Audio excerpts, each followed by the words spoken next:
សួស្តីអ្នកជនមេគីឌីទាំងអស់ថ្ងៃនេះយើងបានចេញទៅទៀតហើយជាមួយ Surface Pro 12ហើយបងប្រុសគាត់បានឲ្យពួកខ្ញុំ high setup គាត់មក set តែម្ដងបាទគាត់ជ្រើសយកជាមួយនឹង mouse ជាមួយនឹង keyboard និង bịch ហើយក្នុងនេះយើងថែមជូនដុំសាកជូនក្នុងនេះអត់មានដុំសាកទេគឺយកទាំង case ថែមទៀតបាទអញ្ចឹងយើងធ្វើការ unbox ទាំងអស់គ្នាជាមួយនឹង spec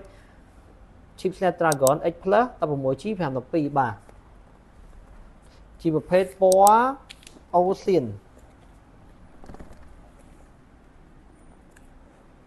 Wow ស្អាតមែនតើអញ្ចឹងយើងធ្វើការ high unbox ជាមួយនឹង keyboard បន្ថែមទៀត seal original ដូចគ្នាបាទ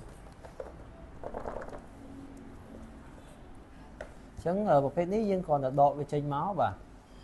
ដាក់អញ្ចឹងហើយ keyboard យើងបកវាបើកវាសិនបាទ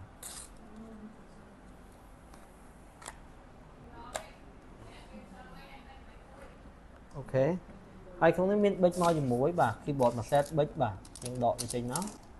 ដាក់វានៅខាងក្រោយនេះដោយសារសេរីថ្មីយើងភ្ជាប់វានៅខាងក្រោយអញ្ចឹងធ្វើការអានបកម៉ៅមួយទៀតបងម៉ៅកាច់តម្លៃគឺជា100ជាងពេលនេះមានមកមួយ Bluetooth យើងក៏បត់វាអញ្ចឹងមកយើងប្រើប្រាស់បានតែម្ដងបាទស្អាតខ្លាំងមែនតើអញ្ចឹងមកមានតម្រូវការតាក់ទង page បានមានតម្លៃពិសេសជូនជាមួយនឹង set បែបនេះនិងមានការធានា1ឆ្នាំ keyboard 6ខែអរគុណ